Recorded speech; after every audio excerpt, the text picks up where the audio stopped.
بل عجبوا أن جاءهم منذر منهم فقال الكافرون هذا شيء عجيب أإذا متنا وكنا ترابا ذلك رجع بعيد قد علمنا ما تنقص الأرض منهم وعندنا كتاب حفيظ بل كذبوا بالحق لما جاءهم فهم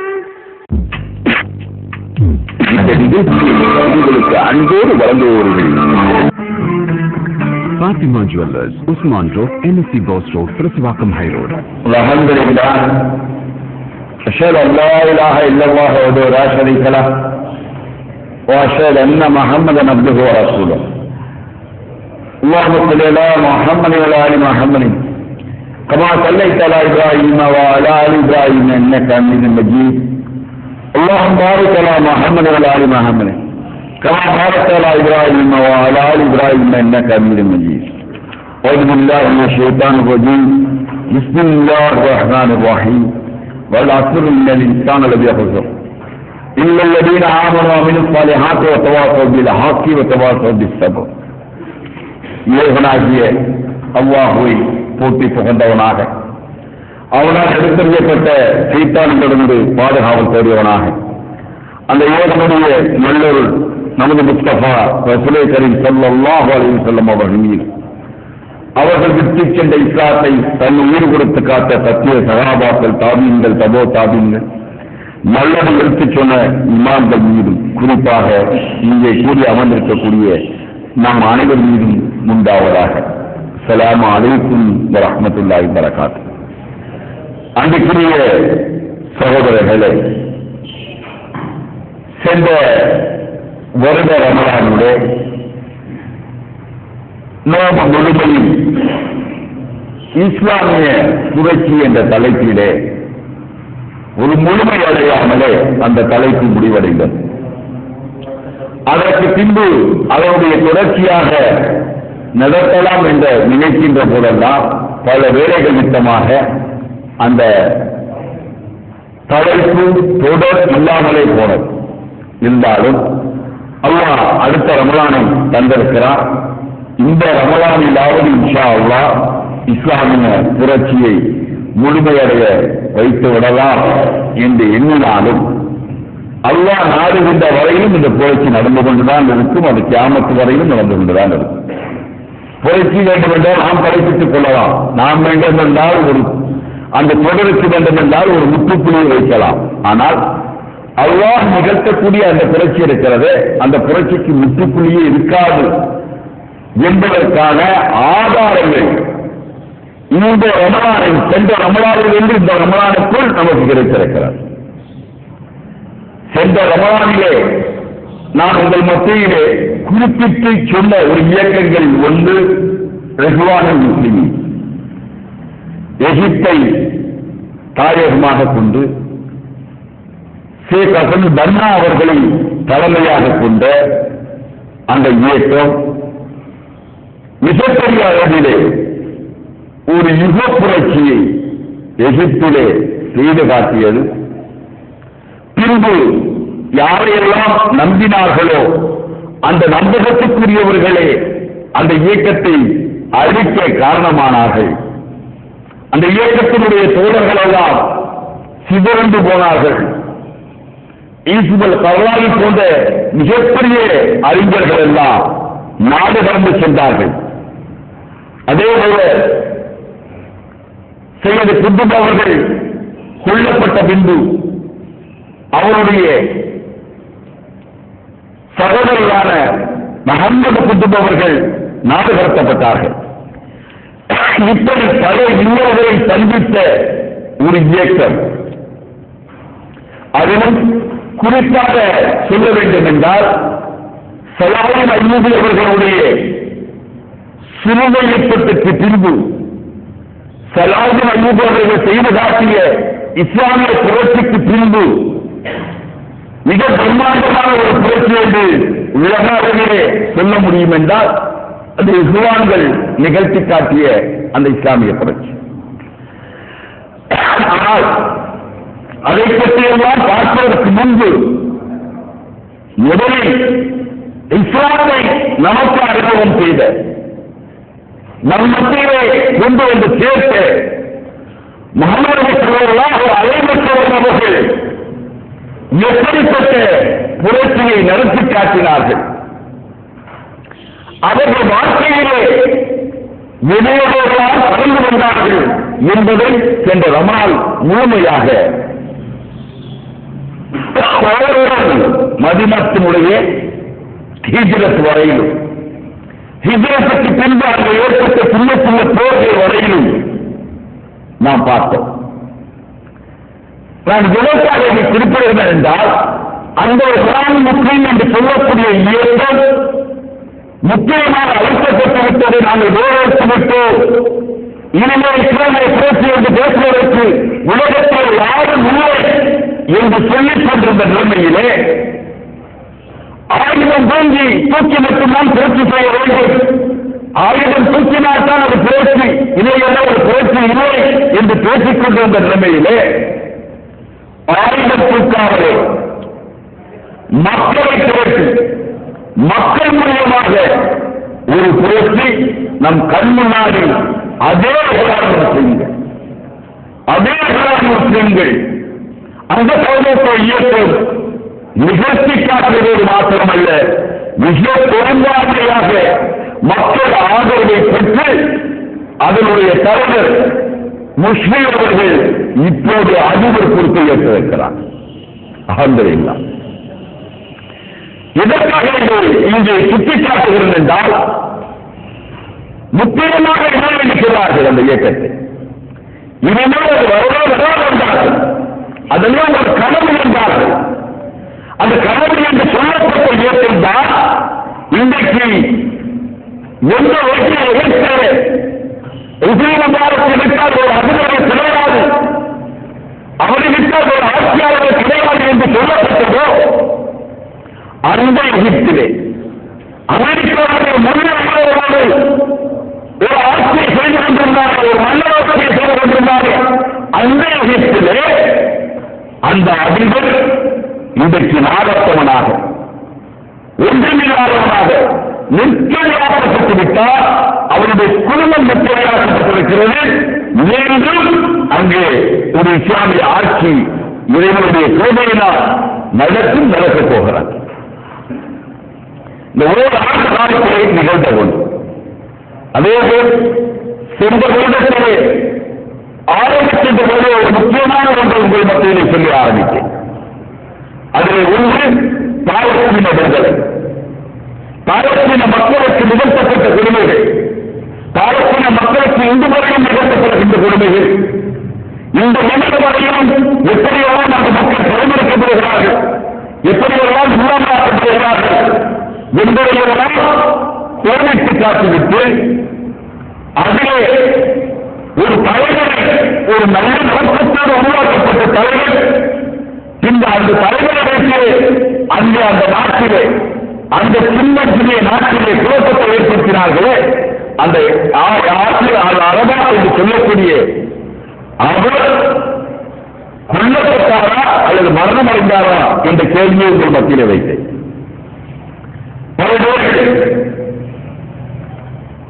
மரணம் அடைந்தால் அதன் இயற்கையாக மரணம் அடைந்தார் என்று பல தொலைக்காட்சிகள் வாயிலாக பார்த்தவர்கள் எல்லாம் சொன்னார். ஆனால் அந்த நிகழ்ச்சியிலே நம்ம சொன்னோம், அவர் திட்டமிட்டு விஷம் வைத்து கொல்லப்பட்டார் என்று சொன்னோம். இன்றைக்கு ஒரு 15 அல்லது 20 நாளுக்கு முன்னாடி உள்ள செய்தித்தாட்களை நீங்கள் பார்த்தால் இந்த புறமும் என்று சொல்லக்கூடிய கடும் இயக்க விஷம் மூலியமாக அவர் சாப்பாட்டிலே கலக்கப்பட்டு அதன் மூலமாகத்தான் கொல்லப்பட்டார் என்ற செய்தி இன்றைக்கு நாடறிய உலகறிய காட்டப்பட்டிருக்கிறார்.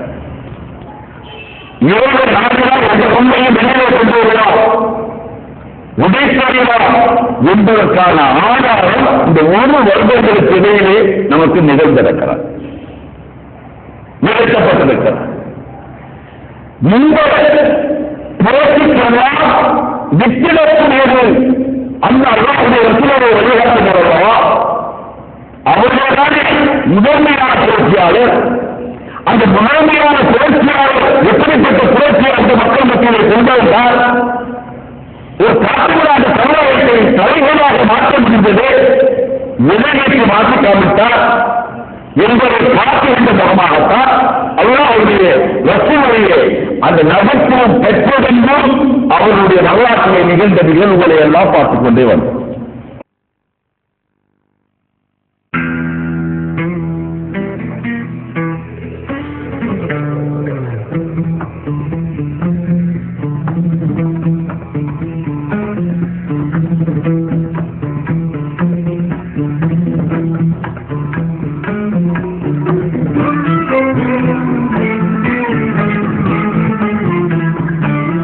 Fatima Jewellers, Usman Road, NSC Boss Road, Prithivaka.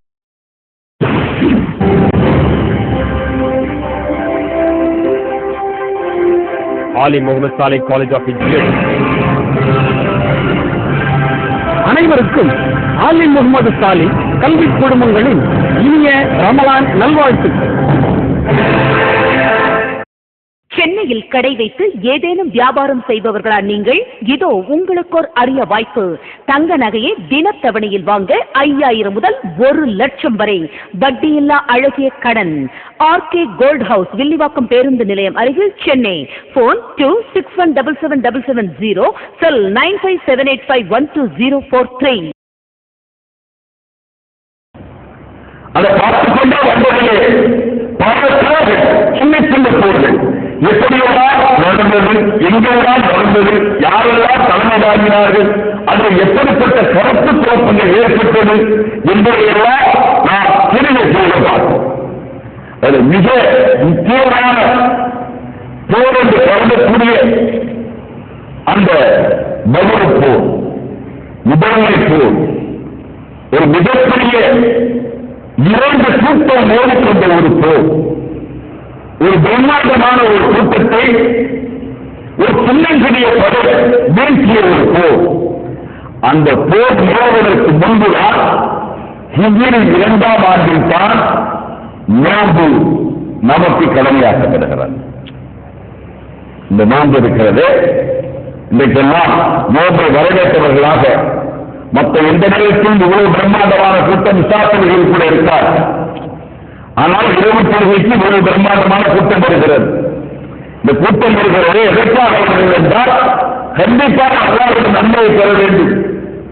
அல்லாஹ் விளையாட்டிருக்கின்ற முந்தைய சமுதாயத்துக்கு விளையாட்டப்பட்டவர்களோடு விளையாட்டிருக்கின்ற இந்த நோன்பு, அதன் விளையாட்டுக்காக விளையாட்டிருக்கிறேன் என்று சொல்லக்கூடிய அந்த நோன்பை பெற்றுக்கொள்ள வேண்டும் என்பதற்காக அவர்கள் கொண்டு வந்த அல்லாஹ் அந்த நோன்பு இருக்கிறது. அந்த நோன்பு ஹிஜ்ரி 2ஆம் ஆண்டில் தான் கடமையாக்கப்படுகிறார். அந்த கடமையாக்கப்பட்ட நோன்பை நாம் எப்படி பார்த்திருக்கிறோம், எப்படி உட்கொண்டிருக்கிறோம் என்பதுதான். ஆனால் அந்த மக்கள் எப்படி எடுத்துக்கொண்டார்? அதுவரை நோன்பை பற்றி அறியாத மக்கள், நோன்பை பற்றி தெரியாது. அல்லாஹ்வுடைய ரசூல் மட்டும் மாதத்திலே 3 நோன்பு வைப்பார்கள். முஹம்மது நபி ஸல்லல்லாஹு அலைஹி வஸல்லம் மட்டும் அவர்கள் 3 நோன்பு வைப்பார்கள். அந்த 3 நோன்பு ஐயாமல் பூ என்று சொல்லக்கூடிய அந்த வெள்ளை நாட்கள் 13, 14, 15 இந்த 3 நாட்களிலே நோன்பு நோக்கிருக்கிறார்கள். ஆசிரா நோன்பு என்று சொல்லக்கூடிய அந்த ஆசிரா நோன்பை நோக்கிருக்கிறார்கள். இதை தவிர வேற எந்த நோன்பும் நோக்குவது இல்லை. ஆகவே அல்லாஹ் வந்து நோன்பை கடமையாக்குகின்ற போது இந்த போரும் நிகழ்கிறார், இந்த பதில் போரும் நிகழ்கிறார். இதற்கு முன்னாடி நிகழ்ந்ததை எல்லாம் பல கட்டங்களிலே அல்லாஹ் தஆலா ஒவ்வொரு சகாபிகள் மூலியமாக, ஒவ்வொரு நடைமுறைகள் மூலியமாக அல்லாஹ் தஆலா எடுத்து சொல்லிக் கொண்டு வருகிறார். அதில் மிகப்பெரிய அளவிலே அல்லாஹ்வுடைய ரசூல் அவர்கள் எந்த அளவுக்கு அந்த மக்களை பயன்படுத்தினார்கள் என்பதற்கான ஆதாரங்களை நாம் பார்க்கின்ற போது நாமும் நிலைமையாக இருக்கிறது. எப்படி நடக்க வேண்டும், எப்படி இருக்க வேண்டும் என்பதோட பிரச்சனைக்குரியது. ஆனால் அந்த நோயை இருப்பவர்களாக அந்த பதிலை எதிர்கொண்டார்கள், அந்த பதிலை எதிர்கொண்டார்கள் என்பதை நாம் பார்க்கிறோம். இதை அப்படியே வைத்துக் கொள்ளுங்கள். இன்றைக்கு நம்மை சுற்றி நிகழ்கின்ற நிகழ்வுகள், நம்மை சுற்றி என்ன நடந்து கொண்டிருக்கிறது என்பதை சற்று உற்று நோக்கி பாருங்கள். நம் மத்தியிலே என்ன நிகழ்ச்சிகள் ஏற்படுத்த பாருங்கள். கடுமையாக இளைஞர்கள் மத்தியிலே புரட்சியை பற்றி பேசுகிறோம். நாமெல்லாம் இன்றைக்கு அல்லது புத்தகத்திற்கு போராட வேண்டும். அந்த போராட்டத்தை புத்தகத்திற்காக இருக்க வேண்டும், விசாரத்திற்காக நம்முடைய உரிமை கொடுக்க வேண்டும் என்பதெல்லாம் நினைக்கக்கூடிய ஒரு இளைஞர் கட்டாளம். ஒரு புறம் எதை பற்றியும் கவலைப்படாத பசுகளிலும் கேட்பர்களிலும் கடை வீடுகளிலும் பஸ் ஸ்டாண்டுகளிலும் பெண்கள் மத்தியிலும் விளையாடக்கூடிய ஒரு இளைஞர் கட்டாளம் ஒரு பக்கம். எந்த இடத்தில் உட்கொள்ளாத விரைவாக நடக்கக்கூடிய இளைஞர் கட்டாளம் ஒரு பக்கம். இவர்கள்தான் இன்றைய நம் சமுதாயம், இன்றைய நாம் பார்க்கின்ற சமுதாயம். இந்த சமுதாயத்திற்கு மத்தியில்தான் இந்த இஸ்லாமிய புரட்சி நிகழ்ந்தே ஆகும். எந்த புரட்சியை பற்றி பேசுகிறோமோ அந்த புரட்சி நிகழ்த்தப்பட்டாக வேண்டும். புரட்சி என்று சொன்னவுடன் மீண்டும் சொல்கிறேன், வாழெடுத்து துப்பாக்கி எடுத்து மக்களை கொண்டு கொண்டிருப்பதுதான் புரட்சி என்றால் அது தவறான ஒரு கணக்கு. அது ஒரு தவறான ஒரு கணக்கு. அதற்காகத்தான் அல்லாஹ்வுடைய ரசூல் தான் மிகப்பெரிய புரட்சியாளர், இந்த உலகத்தினுடைய தலைசிறந்த புரட்சியாளர். நான் சொல்லல ஏற்கனவே இந்த நிகழ்வுகளே இந்த நிகழ்ச்சியை தொடர்ந்து சொல்கின்ற போது மற்ற அவர்கள் இந்த ஹண்டர் என்ற புத்தகத்திலே நான்கு சரணாக சொல்லத்தை ஏன் தேர்ந்தெடுத்தோம் என்று அவர் சொல்லுகின்ற போது சொல்லுகிறார். ஒன்றும் அறியாத அடிக்க தெரியாது காற்று மிராண்டு சரணமாக அவர் சொல்வார்கள். அந்த சமுதாயத்திற்கு மத்தியில் தான் ஒரு மிக பிரம்மாண்டமான நாகரிக புரட்சியை ஏற்படுத்தி காட்டினார். அதனால் ஒப்புடைய மனிதர்கள் செல்வார்களுடைய சொல்லத்தை இந்த மேற்கத்திய உலகங்கள் எப்படி காட்டுகிறது என்றால் அவர்கள் வாழ்க்கையில் போராடக்கூடிய இஸ்லாமை ஏற்கனவே என்றால் வெற்றிவிடக்கூடிய இஸ்லாமுக்கு எதிராக இருக்கிறவர்கள் சுத்தமிடக்கூடிய சொல்லக்கூடிய ஒரு மிக பெரியவர்களாகத்தான் இந்த மேற்கத்திய ஊடகங்கள் காட்டிக் கொண்டிருக்கிறார். அவர்களுக்கு மத்தியில் தான் இவர்களுக்கு மத்தியில் தான் ஒரு அற்புதமான முகப்புரட்சியை செய்து காட்டினார்கள் என்று மைக்கேல் ஹார்ட் அவர்கள் சொல்லி காட்டுகிறார்.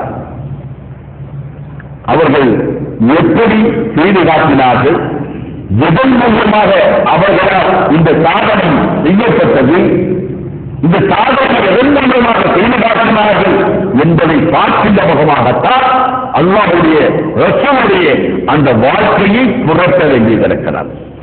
ஒரு மிக பிரமாண்டமான உலகத்தினுடைய புரட்சியாளர்களுடைய அந்த வாழ்க்கையை புரட்சி பார்க்க வேண்டியிருக்கிறார். ஒரு உண்மையான புரட்சியாளர், ஒரு யுக புரட்சியாளர். இது கிட்டத்தட்ட 1430 ஆண்டுகளை நாம் கடந்து விட்டோம். இதுவரையில் அவர்களுக்கு இணையாக ஒரு புரட்சியாளரை கூட யாராலும் காட்ட முடியாது. கம்யூனிஸ்ட சித்தாந்தத்தை சொன்னார்கள், கம்யூனிஸ்ட சித்தாந்தம் வந்து சொன்னார்கள், மாதவ வந்துவிட்டார், சேஷவாக வந்துவிட்டார், லெனின் வந்துவிட்டார், இவர்களோ எப்படிப்பட்ட மற்ற போராளிகள் முடியும் என்றெல்லாம் எடுத்துச் சொன்னார்கள். ஆனால் அவர்கள் கொண்டு வந்த அந்த வர்க்க போராட்டம் எல்லாம் 75 ஆண்டுகள் கூட தாங்கவில்லை. இந்த ரஷ்யாவிலே புரட்சி என்று அவர்கள் வர்க்க புரட்சியை விட்டிருப்பார்களோ அந்த ரஷ்யாவை சிதறந்த வரலாற்றை நாம் பார்த்துக் கொண்டிருக்கிறோம். ஆனால் 1430 ஆண்டுகள் சென்றதற்கும் கூட நம் மத்தியிலே எந்த விதத்திலும் முன்வரையிலும் ஒரு சீனின் அளவு கூட குறையாத ஈமானிய வெள்ளோடு இருக்கின்ற மக்களை இன்றைக்கும் அவருடைய அவர்கள் தக்க வைத்துக் கொண்டிருக்கிறார்கள். அதைத்தான் மைக்கேல் ஹார்ட் அவர்கள் சொல்கிறார். இந்த நிமிட வரையில் ஒரு தலைவர் இந்த அளவுக்கு பின்பற்றப்படுகிறாரா? முக்கியமாக பின்பற்ற முடியும் அவர் தலைவரை எந்த அளவுக்கு நுட்பமாக அவர் தாழ்வனுடைய நடைமுறை இருக்கிறது. அது எத்தனை நடைமுறை என்று கூட எண்ணப்பட்டு எழுதப்பட்ட ஒரு தலைவர் இந்த யுகத்திலே யாரும் கிடையாது. அவருடைய தாய் முனையில் இருக்கின்ற வேலை மொழிகளை வேலை மொழிகள் எண்ணப்பட்டு எழுதி குறிக்கப்பட்டிருக்கிறார். அத்தனையும் குறிக்கப்பட்ட ஒரு தலைவர் யாரும் இருக்க முடியாது. அவர் வாழ்க்கையில் நிகழ்ந்த நிகழ்வுகள் அத்தனையும் இன்றைக்கு வரையும் மறைக்கப்பட்டதான விரைவில் நம்மளால் சொல்ல முடியாது. ஒரு மறைக்கப்பட்டதான பகுதியை கூட நம்மளால் காட்ட முடியாது. அவரது சொல்லப்படுகின்ற வாழ்க்கையை நீங்கள் திறந்து பார்த்தால் அது ஒரு திறந்த புத்தகம், ஒரு அற்புதமான மனித வாழ்க்கை. மாணவர்கள் சொல்லலாம் சில மோட்டுக்கு பின்பு அவர்களிடம் ஒரு சகாஜி அவர்கள் கேட்கிறார், அல்லாஹ்வுடைய ரசூலுடைய வாழ்க்கை எப்படி இருந்தது? கேட்கப்படுகின்ற கேள்வி, அல்லாஹ்வுடைய ரசூலுடைய வாழ்க்கை எப்படி இருந்தது?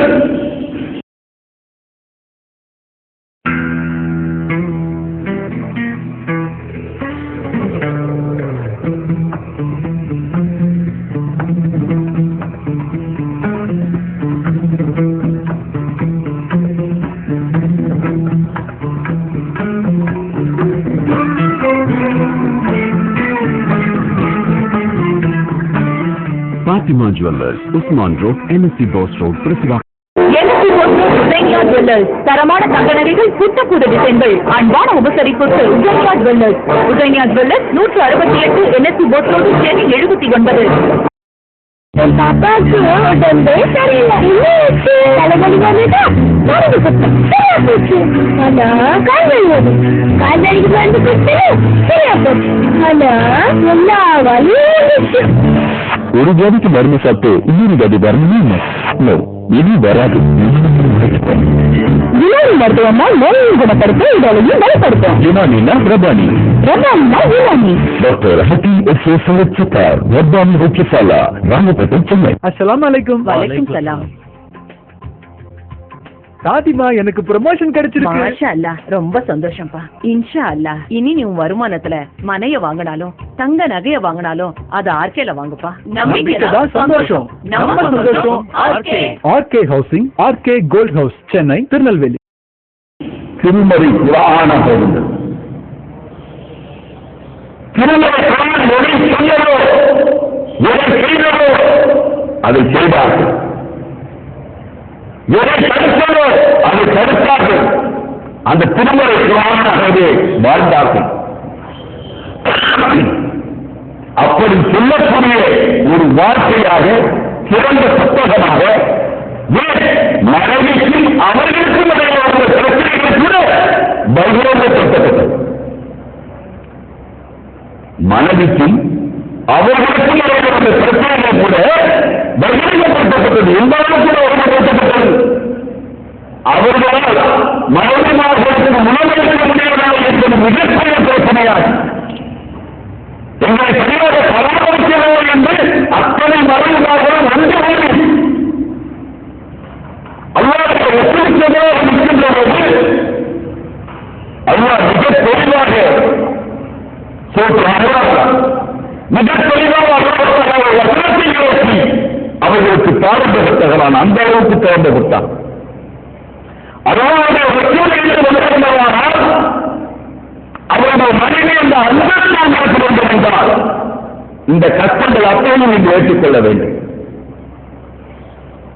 இல்லை நீங்களும் மற்றவர்களை மாறித்தான் வாழ நினைக்கின்றீர்கள் என்றால் அந்த வாழ்க்கையை ஏற்றுக்கொள்ளுங்கள். அவர்களுக்கு புரிந்து கொண்டிருக்கின்றேன் என்று சொல்லுகின்ற அளவுக்கு அவருடைய வாழ்க்கை சிறந்த புத்தகம்.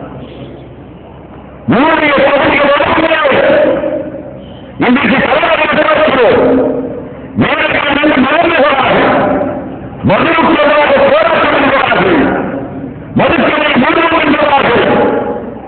சொல்லிவிட்டு செய்துவிட்டு அந்த இடத்தை விட்டு சென்றவுடனே மதுக்கரையில் போய் அமர்கின்ற தலைவர்களையும் தொண்டர்களையும் தான் இன்றைக்கு பார்த்துக் கொண்டிருக்கிறோம். ஆனால் அல்லாஹ்வுடைய ரசூல் அவர்கள் மஹம்மது ஸல்லல்லாஹு அலைஹி வஸல்லம் அவர்கள் மது தடை செய்யப்படுகிறது என்று சொல்லவில்லை. மது உங்களுக்கு அறமாக்கப்பட்டது என்று அந்த மக்கள் நிறைவேறவில்லை. அதில் சிறிதளவு நல்ல இருந்தாலும் உங்களுக்கு தீமை மிகச்சிருக்கிறது என்று அல்லாஹ்வுடைய வசனத்தை நிறைவேற்றப்பட்ட உடனே அந்த செய்தி கேள்விப்பட்ட மாத்திரத்திலே அவருடைய தோழர்கள், அவருடைய சகாக்கள் எப்படி அதை எடுத்துக்கொண்டார்கள் தெரியுமா? இன்றைக்கு சொல்கிறோம், வீட்டிலே புதைத்து போட்டு வைத்திருந்த அந்த மதிப்பிடங்கள் அத்தனை உட்கார்ந்து எடுக்கப்பட்டு முதை செய்யப்பட்டது. மதுவை குறித்துக் கொண்டிருந்தவர்கள் தன்னுடைய விரலை வைத்து தன்னுடைய விரோதமாக வாழ்ந்திருப்பதாக இன்றைக்கு நான் சொல்லிக் கொண்டிருக்கிறேன். அப்படிப்பட்ட ஒரு சமுதாயத்தை உருவாக்கி காட்டினார்கள். எதை சொன்னார்களோ அதை செய்தார்கள், எதை செய்தார்களோ அதை சொன்னார்கள். அதனால்தான் மைக்கேல் ஹார்ட் சொல்லுகிறார், நான் முதன்மையாக நான் சார்ந்திருக்கக்கூடிய மதத்தை தேர்ந்தெடுக்க வேண்டும், என்னுடைய கிறிஸ்தை தேர்ந்தெடுக்க வேண்டும். ஆனால் அவரை தேர்ந்தெடுக்காமல் மகன்களை தேர்ந்தெடுப்பதற்கு காரணம் என்ன தெரியுமா? அவர் வாழ்ந்து கொண்டிருந்த காலகட்டத்தோடு அவரை பின்பற்றக்கூடிய மக்களை உருவாக்கி காட்டினார். தான் வாழ்ந்து கொண்டிருந்த காலகட்டத்திலேயே அவரை பின்பற்றி நடக்கக்கூடிய ஒரு மக்கள் கூட்டத்தை உருவாக்கி காட்டினார். அந்த அளவுக்கு அற்புதமான வாழ்க்கை அவருடைய வாழ்க்கையாக இருந்தது என்பதை சொல்லிக் காட்டுகிறார்கள். என்றால் எந்த அளவுக்கு ஒரு உன்னதமான வாழ்க்கை வாழ்ந்திருக்க வேண்டும். அப்ப எந்த புரட்சியாளரை நோக்கி நான் திரும்ப வேண்டும் யோசனை செய்து பாருங்கள். எப்படிப்பட்ட புரட்சி நம் மத்தியில் ஏற்படுத்தப்பட்டாக வேண்டும்? அந்த புரட்சிக்கான அந்த ஆறு இரவு இருக்கிறது, அந்த கனவு இருக்கிறது, அந்த தீர்க்கம் இருக்கிறது. அந்த தீர்க்கத்துக்கு சொந்தக்காரர் நம்மளோட சகோதரர் இருக்கிறது இல்லையா? அங்கே இருந்து பாடம் படிக்காமல் எந்த புரட்சியும் வெற்றி வராது. எந்த புரட்சியும் வெற்றி வராது. அதிலிருந்து பாரம்பரியத்தை மாத்திரம்தான் வெற்றி அடைந்திருக்கிறார்கள். அவர்களை விரைவித்து எண்ணிவிடலாம், அவர்களை விரைவித்து எண்ணிவிடலாம். அல்லாஹ்வுடைய ரசூலுல்லாஹ் விட்டு சென்ற வாழ்க்கையை பின்பற்றி வந்த அந்த சகாபா பெருமக்களே ஒரு கட்டத்தோடு அவர் நின்று விடுகிறார். ஒரு கட்டத்தோடு அந்த புரட்சி நின்று விடுகிறது.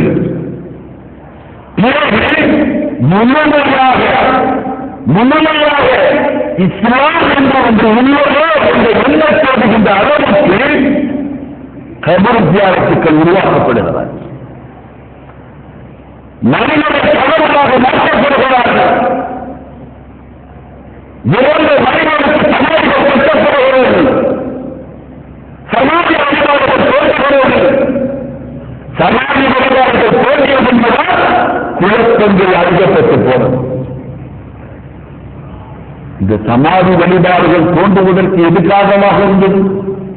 யார் காரணமாக இருந்தால் இதற்கு பின்னணி என்ன? இதனுடைய பின்னணி மூலத்தோடு எங்கிருந்து ஆரம்பிக்கிறது? இதையெல்லாம் பார்க்காமல் எந்த புரட்சியும் நம்மால் செய்துவிட முடியாது. எந்த புரட்சியும் நம்மால் செய்துவிட முடியாது. வரலாற்று நடந்து முடிந்திருக்கின்ற அத்தனையும் நமக்கு ஒரு பாடம்.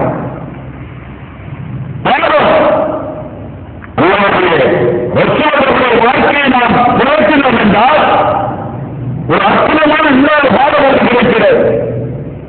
அந்த தொழுகையை அல்லாஹ்வுடைய ரசூலுடைய நமக்கு கடமையாக்கினார்கள், கொண்டு வந்து சேர்க்கிறார்கள். அந்த தொழுகையை அவர்கள் மௌத்து வரையும், அவர்களுடைய மௌத்து வரையும் விட்டதே கிடையாது. விட்டதே கிடையாது. எந்த அளவுக்கு விட்டது கிடையாது, எந்த அளவுக்கு தமாசே இல்லாத ஒரு சாதனையே கிடையாது. யோசனை செய்து பாருங்க. இன்றைக்கு புரட்சியை பற்றி பேசக்கூடியவர்கள், தங்களை புரட்சியாளராக எண்ணக்கூடிய என்னுடைய இளைஞர்கள், என்னுடைய சகோதரர்கள் உரைப்பார். அல்லாஹ்வுடைய ரசூலுடைய வாழ்க்கையை உரைப்பார்கள்.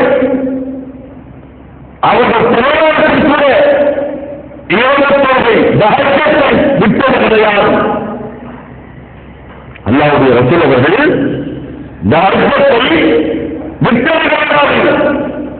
பிரயாணத்தில் கூட யோசனை செய்து பாருங்கள். நம்மில் எத்தனை பேர் அந்த இரவு தொழுகையை, அந்த தஹஜத்தை, அந்த இறைவனோடு உரையாடுகின்ற அந்த உரையாடலில் அல்லாஹ் சிலாகித்து சொல்லுகிறானே திருமறை குர்ஆனிலே, அந்த சொல்லுகின்ற அந்த தொழுகை எத்தனை பேருக்கு இருக்கிறார்?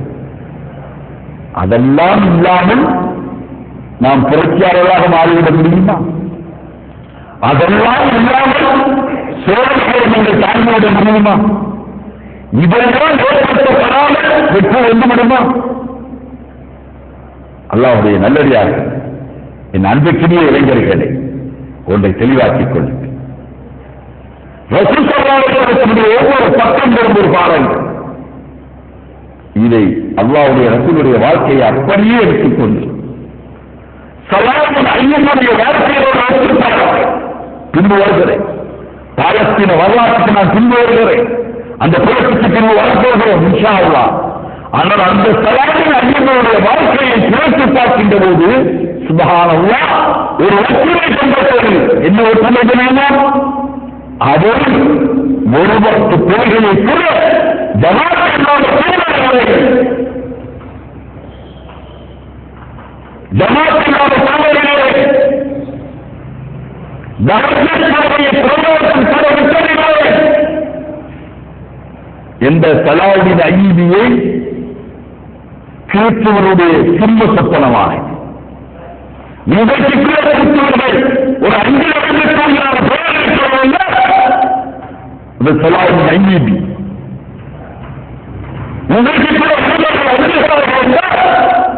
அந்த போராட்ட சொந்தக்காரர் சலாவுதீன் அய்யூபி. ஆனால் அந்த சலாவுதீன் அய்யூபியுடைய வாழ்க்கையை நீங்கள் புரட்டினால் அல்லாஹ்வுடைய ரசூலுடைய வாழ்க்கையினுடைய ஒரு பக்கம் அங்கே இருக்கிறது. இந்த வெற்றி, அந்த வெற்றிக்கு அவர்கள் வித்திட வேண்டும் என்றால் அதற்கு காரணம் அந்த பாடம் வைத்தார்கள். பாடம் வைத்தது முகமது என்று அந்த கல்வியை பாடம் வைத்தார்கள். அதை தன் வாழ்வியலாக மாற்றினார்கள். அப்படி வாழ்வியலாக மாற்றியதனால் அவர்களுக்கு கிடைத்த வெற்றியே, அவர்களுக்கு கிடைத்த வெற்றியே. அதனால் சிலுவை யுத்தங்கள் தூர்த்தலாக்கப்பட்டது. சிலுவை யுத்தங்கள் இருக்கிறதே தூர்த்தலாக்கப்பட்டது. ஆனால் அந்த சலாஹுதீன் அய்யூபியிடமிருந்து எந்த மாதத்திலிருந்து அவர் பாடப்படுத்தாரோ, எந்த மாதத்திலிருந்து நாம் பாடப்படுத்த வேண்டுமோ அந்த பாடத்தை பெற்றுக் கொள்ளாத விரைவு இன்றைக்கு பாலஸ்தீனத்திலே நாம் இழந்து கொண்டிருக்கிறோம். நம் இளைஞர்களை பாலஸ்தீன மண்ணிலே இன்றைக்கு பெற்றுக் கொண்டிருக்கிறார். சொந்த நாட்டிலே அகதிகளாக மாற்றப்பட்டிருக்கிறார். மாற்றப்பட்டிருக்கிறது. சுற்றிலும்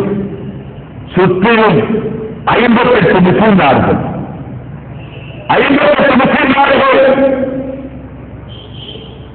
அதில் ஒரு 3 நாடு கழித்து விட்டால் கூட 55 முஸ்லிம் நாடுகள் பணபலத்திலே வல்லரசுகளாக இருக்கிறார்.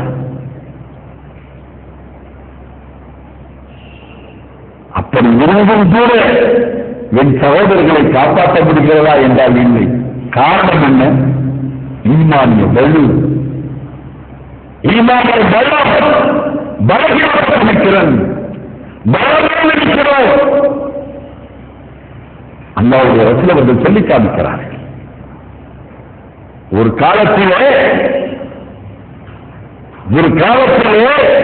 என் மக்கள் சிதறடிக்கப்படுவார்கள். சஹாபி கேட்கிறார், யா ரசூலுல்லாஹ், அப்ப நம்ம சின்ன கூட்டமா இருப்போமா? ரொம்ப சின்ன கூட்டமா இருப்போமா? நம்ம அதனால உதவிகள் நம்மளை சிதறடிச்சுவானா? அல்லாஹ்வுடைய ரசூல் சொல்றாங்க, இதை விட நீங்கள் பன்மடங்காக இருக்கு. இதை விட இன்றைக்கு இருக்கிறீர்கள், இந்த கூட்டத்தோடு இந்த பன்மடங்காக இருக்கிறார்கள். ஆனால் அவர்களுடைய ஈமானுடைய வழி ஒப்படைப்படியமாக இருக்கும். ஆசிரியரே அந்த ஆசிரியரே அதற்கு சொல்லப்படக்கூடிய நம்ம ஈமானுடைய வழி. கொஞ்ச நேரம் யோசனை பண்ணி பாருங்க. ஒரு சின்ன சோதனை வந்த உடனே, பொருளாதாரத்தில் அல்லாஹ் ஒரு சின்ன சோதனை ஏற்படுத்தின உடனே அடுத்த நிமிஷம் வட்டிக்கு போய் நீங்க அடுத்த நிமிஷம் ஒரு ஒன்றை கௌரவமா இஸ்லாமிய புரட்சியை பற்றி பேசுகின்றவர்கள் பேசுகிறவர்களா போவோம். அந்த பேச்சை எடுத்துக்கொண்டோம். ஆனா நம்மளே போய் பைனான்ஸ் போட்டு வண்டி எடுக்கணும். எது ஈமானிய வழி? ஈமான் என்பது அல்ல. அல்லாஹ்வுடைய நல்லடியார்களே, அந்த மக்களுக்கு சோதனை வந்தது. அந்த மக்கள் நெருப்பில் கிடக்கப்பட்டார்கள். நாம் எடுத்து பார்த்தால் நெருப்பில் கிடக்கப்பட்டு அவருடைய குழுக்கு ஒன்றுகளாக பாரம்பரியமாக அவருடைய முதுகிலே இருந்தது. எல்லா இடங்களிலும் சொல்லி காட்டுவோமே, அகரன் அகரன் என்று சொல்லி சொன்னார். புது மண்ணிலே கிடக்கப்பட்டு பாராங்கல்லிலே வைக்கப்பட்டு கண்களினால் அடித்து இழுத்து சொல்லப்பட்ட போது கூட அவர் சொல்லி சொன்னார் என்று திருமலாக சொல்கிறோமே. அந்த பிலால் பட்ட துன்பத்திலே ஒன்றையாவது நாம் பெற்றிருப்போமா? அப்படி ஒரு துன்பம் வந்திருந்தால் நம்மால் தாண்டி சென்று முடியுமா? நம்ம ஈமானுடைய முறை என்ன?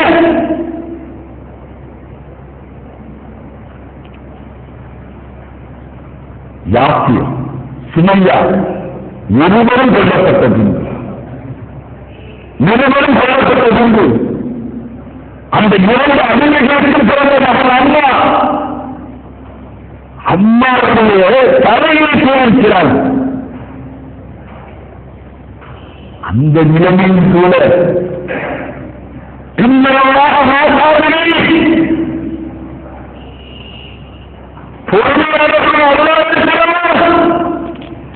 என்றுதானே மக்கள் சொன்னார்கள். நாம் இன்றைக்காவது பொறுமையாக இருக்கிறோமா? எதிர்காலம் அப்படிப்பட்ட அதிகாரம் வாங்கியிருக்கிறோமா? அப்படிப்பட்ட ஏதாவது நமக்கு வந்து இருக்கிறதா? நீங்களும் ஏற்றுக்கொள்வதற்காக நாம் பேசப்பட்டிருக்கிறோமா? ஆனால் நாம் பேசுகிறோம் இஸ்லாமிய புரட்சி. இந்த நிகழ்ச்சி பற்றிய உங்களின் மேலான கருத்துகளையும் ஆலோசனைகளையும் விளம்பரங்களையும் நாங்கள் எதிர்பார்க்கிறோம். நீங்கள் தொடர்பு கொள்ள வேண்டிய முகவரி